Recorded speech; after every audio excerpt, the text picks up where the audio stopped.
Ključna vsebina je zagotovo ta, da se evropsko gospodarstvo, tudi slovensko gospodarstvo, da se ohlaja, da so napovedi zelo slabe.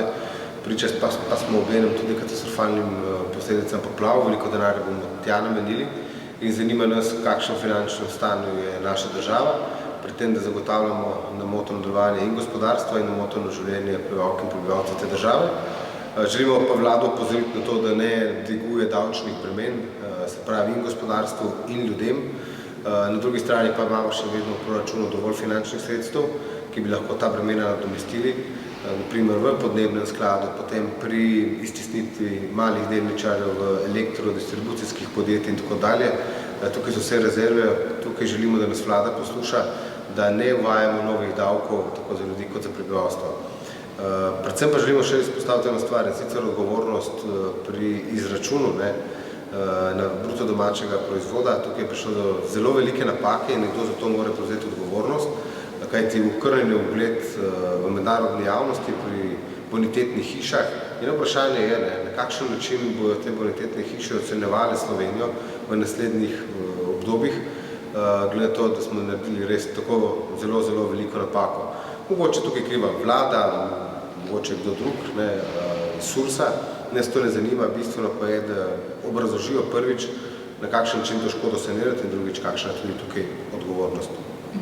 Vlada prav to dopoldne po 4% na resor pričakuje, da bodo ministri našli, kje bi lahko torej še rezali. Nekako neke napovedi so že, da bi recimo dodatno obremenili delodajalce v primeru bolniških in tako naprej. Vi opozarjate brez dodatnih bremen za gospodarstvo.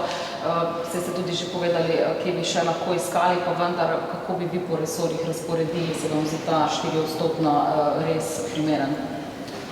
Zlasti je neprimerno to, da odločimo to že sedaj, ko ne vemo, kakšna je dejanska škoda po poplavah. Je to milijardo, 2 milijardi, 5 milijard, predsednik vlade govori, da je 6,7 milijard, in dokler te škode nimamo ocenjene, potem težko uvajamo nove davke in težko rezamo po proračunskih postavkah, tudi po posameznih resorjih.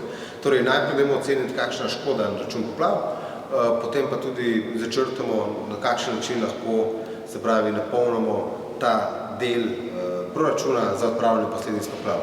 Tukaj so, kot sem dejal, različne variante, sam pa bi bil ne tako strikten zlasti pri obremenjevanju podjetij, kajti to se nam lahko vrne v tej finančni krizi, ko potrebujemo močno gospodarstvo, se nam to lahko vrne kot bumerang. Glede bolniških je bil en dober ukrep, ki je bil v bistvu v preteklosti sprejet in obžalujem, če se bo vlada odločila, da bo tukaj naredila korak nazaj. Moje mnenje glede črtanja 4% po ministrstvih pa takšno, da nekje so rezerve, absolutno, opozarjam pa, da zagotovo ne pri investicijah in investicijskem toku, kajti veste, da gradbeništvo in zagon investicij ima največji multiplikativen učinek, največjo dodano vrednost za celotno slovensko gospodarstvo. Če bomo ustavili velike, tudi milijardne projekte, potem bo tega imeli vsi manj. Torej, tukaj tudi to naše opozorilo naprej vladi pri tem, ko se odloča 4% pavšalno povsod. To ni najboljša varianta, da se postrgati nekaj več, nekaj pa manj. No, pa še to, vsaka vlada je seveda zavezana transparentnosti k nekemu varčnemu ravnanju. Slišali smo lahko pred dnevi premiera Goloba, ki je ocenil, da če je nek strošek neke poti nekoga iz vlade v višini 6.000 največji problem države, da živimo v srečni državi, pa vendar tudi mediji recimo nismo problematizirali tega stroška, pač pa en drug del poti, ki je znašal 22.000. Kako odgovarjate na to vrednost teh manjših zneskov, bom rekla? Mi zagotovo živimo v srečni državi. Slovenija je lepa, edinstvena, zelena država, prijaznih ljudi in zato je to srečna država.